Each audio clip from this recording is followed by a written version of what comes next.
Look, y'all, this is something that we do in school.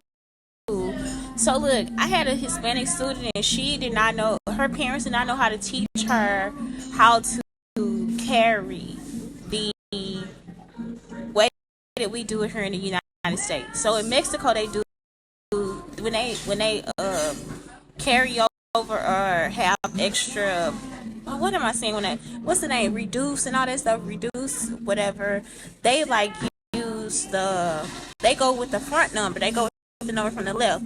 Here we go with the number from the right. Okay, so sometimes people do things differently and we have to give them space to do it because that's how they think about it.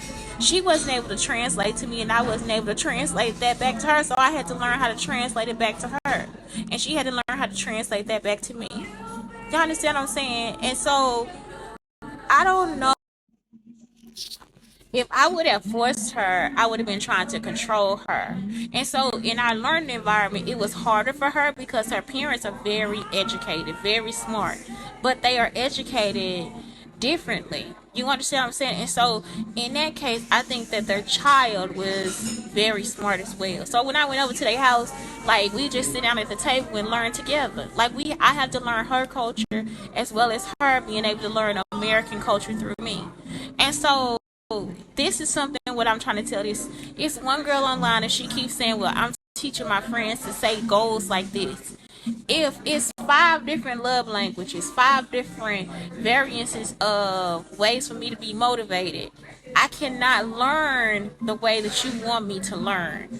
And so it's almost like you're trying to force them into a pigeonhole the same way y'all force people into my culture and don't help them appreciate their own. That's exactly, and schools do the same thing. You give somebody something and you say, okay, well, I need you to write it back to me like this. You understand what I'm saying? Like, okay, I understand the point of having it organized, right?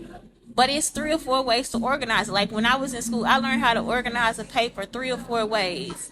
Now we teach them one way to organize a paper. When I'm doing grading the papers for Pearson, right? The test papers, y'all teach them how to organize with an intro, 3 topics, and a conclusion. When they really could do an intro, 3 topics, a subtopic, and 3 topics and a subtopic under each topic and a conclusion. So it's like y'all always teach them this frame that you want to follow, and it's like you are actually controlling people. And so that is what it is. It's like I'm stuck in this situation where everybody wants to have some form of control. You don't give them any space of. So in some spaces you can allow for a culture to be cultivated, right? One culture to be cultivated. Like when you walk down the hall, I want you guys to walk forward and this way on the left side and walk this other way on the right side, right? That's okay because you're teaching them the culture of the streets. Like we teaching them how when we drive, this is the way we go and this is the way we go back. You understand? This is how we make a turn. This is what we do. We teaching them the rules of the road pretty much. That's all it is. It's just a basic. But when you get into the classroom, you have to open up.